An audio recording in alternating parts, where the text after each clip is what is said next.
नमस्कार, स्वागत आहे तुमचं अन्नपूर्णा किचनमध्ये। आता उन्हाळा सुरू झाला आहे, म्हणजे आपण सर्व वाळवणीचे पदार्थ हे तयार करणार आहोत आणि प्रत्येक गृहिणी ही या सामान बनवायला सुरुवात करते। तर मी आज तुमच्यासाठी अत्यंत साध्या आणि सोप्या पद्धतीने तांदूळाच्या पापडची रेसिपी घेऊन आलेली आहे। पापडाचा आवाज तर तुम्ही ऐकलाच असेल, आहेत ना कुरकुरीत आणि कमी तेलकट ही रेसिपी तयार होते। चला तर मग वेळ न घालवता रेसिपीला सुरुवात करूया। सर्वात अगोदर मी इथे 1.5 किलो तांदळाचे पीठ घेतलेले आहे आणि 2 ते 3 वेळा व्यवस्थित त्याला चाळूनही घेतलेले आहे। हे मी बाहेरचे रेडीमेड पीठ घेतलेले आहे। जर तुम्हाला पाहिजे असेल तर तुम्ही हे पीठ घरीही तयार करू शकता। रेडीमेड पीठापासूनही पापड न चुकता कसे बनवायचे ते मी तुम्हाला या व्हिडिओमध्ये व्यवस्थित आणि सविस्तर असे सांगणार आहे। तर सर्वात अगोदर मी इथे लागणारे साहित्य पाहून घेणार आहोत। तर त्यासाठी मी 2 ते 3 चमचे मीठ घेतलेले आहे, 1 ते 2 चमचे पापड खार, 1 ते 2 चमचे पांढरी तीळ, 1 ते 2 चमचे जिरे घेतलेले आहे आणि त्याचबरोबर मी इथे 10 ते 12 हिरवी मिरचीची जाडसर अशी पेस्ट करून घेतलेली आहे। जर तुम्हाला जास्त तिखट पाहिजे असेल तर तुम्ही मिरचीचे प्रमाण कमी किंवा जास्तही करू शकता। त्याचबरोबर तुम्ही यामध्ये लाल मिरचीचाही उपयोग करू शकता। जर तुम्हाला साधे पापड बनवायचे असेल तर तुम्ही मिरचीही स्किप करू शकता। अशा पद्धतीने मी हा मसाला घेतलेला आहे आणि सर्वात अगोदर आपण ज्या पातेल्यामध्ये पिठाचे माप हे मोजून घेतलेले होते, म्हणजे जेवढे पीठ होते तेवढेच आपण पाणी या पापडामध्ये घालणार आहोत। असं केल्यामुळे पापडाचे पाण्याचे प्रमाण हे चुकत नाही। आता सर्वात अगोदर आपण गॅसवर मोठे पातेले ठेवून घेतलेले आहे आणि पातेले व्यवस्थित तापले की लगेचच आपण त्यामध्ये आपण जे पाणी घेतलेले होते ते यामध्ये घालून घेणार आहोत। अशा पद्धतीने आता आपण हे पीठ एका लाकडाने फेटून घेणार आहोत। त्यासाठी मोठ्या पातेल्याचा उपयोग आपण करणार आहोत, म्हणजे जेणेकरून आपल्याला पीठ हे व्यवस्थित फेटता येईल आणि त्याच्या गाठाही होणार नाही। अशा पद्धतीने आपण मोठे पातेले घेतलेले आहे आणि आता त्यावर 5 ते 10 मिनिटापर्यंत झाकण ठेवून घेणार आहोत। त्या 5 ते 10 मिनिटं झालेली आहे, तुम्ही बघू शकता खूप छान आणि मस्त पाण्याला उकळीही फुटलेली आहे। आता सर्वात अगोदर आपण यामध्ये मसाले घालून घेणार आहोत। तर सर्वात अगोदर 1 ते 2 चमचे मी मीठ घालून घेतलेले, त्याचबरोबर लगेचच त्यामध्ये पांढरे तीळ घालून घेणार आहोत आणि लगेचच जिरेही घालून घेणार आहोत। सर्व मसाला हा आपल्याला हळूवार पद्धतीने पाण्यात सोडून घेणार आहोत। आता जाडसर वाटून घेतलेली हिरवी मिरची यामध्ये घालून घेणार आहोत। त्याचबरोबर पापड खारही यामध्ये घालून घेऊयात, यामुळे पापडाला खूप छान असे फुलायला मदत होते। त्यामुळे आपण थोडा पापड खार घालणार आहोत, पण पापड खारचे प्रमाण हे जास्त होता कामा नये, त्यामुळे पापड जास्त खारट होतात।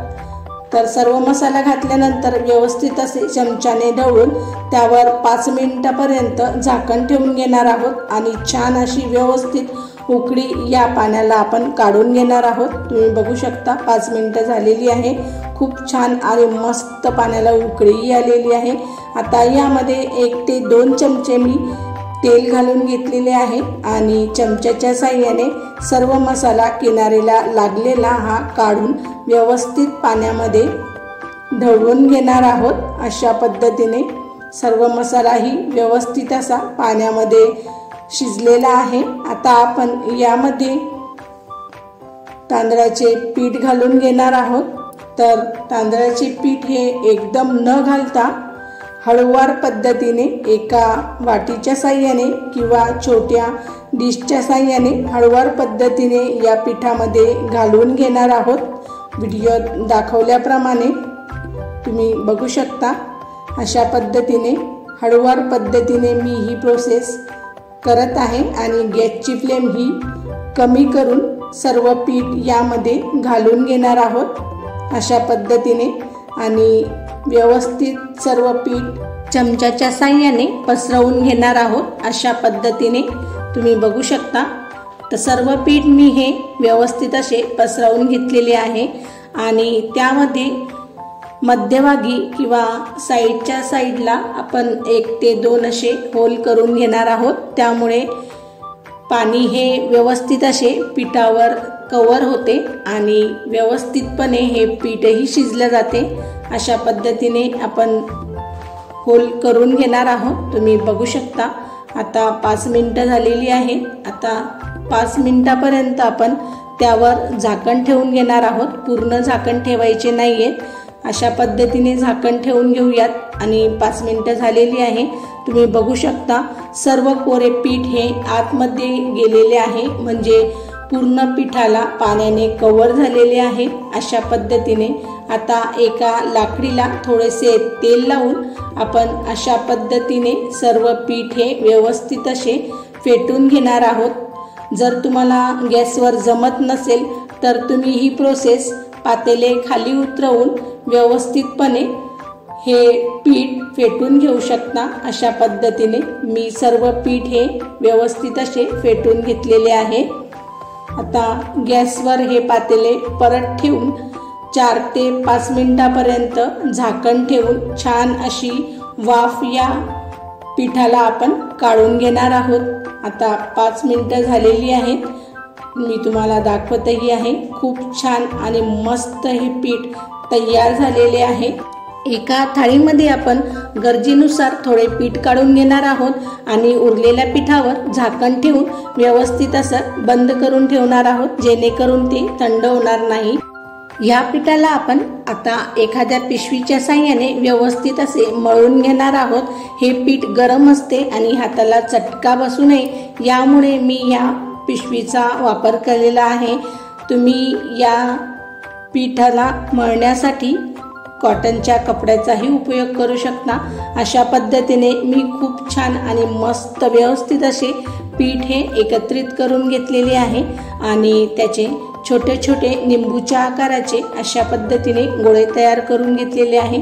आता आपण हे पापड तयार करण्यासाठी आपण मशीनचा उपयोग करणार आहोत। तर त्यासाठी मी अशा पद्धतीचे प्लास्टिकची पिशवीचा उपयोग केलेला आहे। ही मी बनियांची पिशवी यूज केलेली आहे।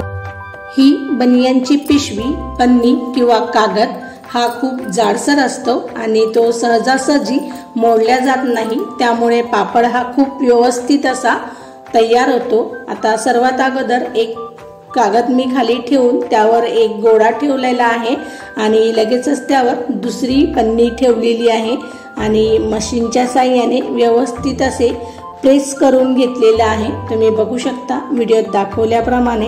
आता एक कागद हा अलगद पापडावरून बाजूला काढून घेणार आहोत आणि तुम्ही बघू शकता खूप छान आणि मस्त पापड आपला तयार झालेला आहे। आता घरातच मी हे सर्व पापड तयार करून घेत आहे आणि तुम्ही बघू शकता खूप छान आणि व्यवस्थित कागदापासून हा सुट्टाही पडलेला आहे।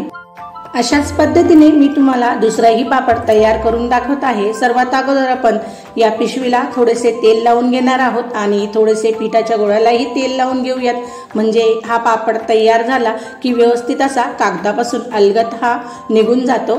जास्त तेलाचा उपयोग करायचा नाहीये, नाहीतर नंतर हे पापड तेलगट असे वास मारतात। अशा पद्धतीने तुम्ही बघू शकता।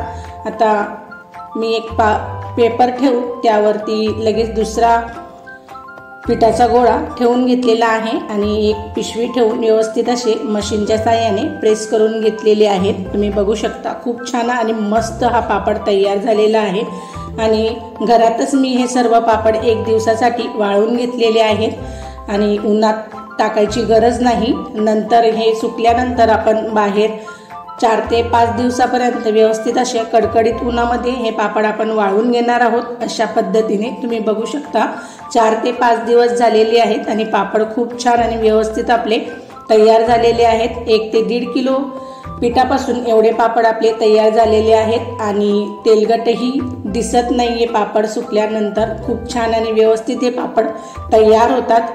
तर अशा पद्धतीने मी हे पापड तयार केलेले आहेत. आता मी हे पापड तुम्हाला तळूनही दाखवणार आहे. तर त्यासाठी गॅसवर कढई ठेवून घेतलेली आहे आणि त्यामध्ये तेल घालून व्यवस्थित तेल असे कडकडीत तापले की गॅसची फ्लेम ही कमी करून एक पापड आपण हळूवार पद्धतीने तेलामध्ये घालून घेणार आहोत आणि चमच्याच्या साहाय्याने व्यवस्थित असा प्रेस करून हा पापड तयार करून घेणार आहोत, म्हणजे फ्राय करून घेणार आहोत व्हिडिओत दाखवल्याप्रमाणे. आणि चमच्याच्या साहाय्याने सर्व पापडाचे तेल व्यवस्थित गाळून आपण एका थाळीमध्ये हा पापड काढून घेऊया. अशा पद्धतीने तुम्ही बघू शकता पापड हा आपला दुप्पट असा तेलामध्ये फुललेला आहे.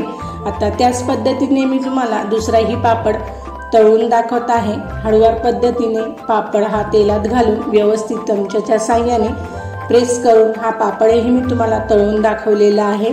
तुम्ही बघू शकता सर्व तेल चमच्याच्या साहाय्याने काढून एका थाळीमध्येही मी हे पापड काढून घेतलेले आहे. अशा पद्धतीने मी 4 ते 5 पापड हे तुम्हाला तळून दाखवलेले आहेत. तुम्ही बघू शकता खूप छान आणि कुरकुरीत हे पापड तयार होतात आणि चवीला अप्रतिमही लागतात. मी तुम्हाला एक पापड हा तोडूनही दाखवत आहे. खूप मस्त कुरकुरीत आणि सुपर असा पापड, क्रंची असा पापड हा तयार होतो. तर अशा पद्धतीने तुम्ही ही रेसिपी नक्की ट्राय करा आणि मला कमेंट्समध्ये नक्की कळवा. आणि अशाच नवनवीन आणि वाळवणी रेसिपी बघण्यासाठी चॅनलला लाईक करा, शेअर करा आणि सबस्क्राईब करायला विसरू नका.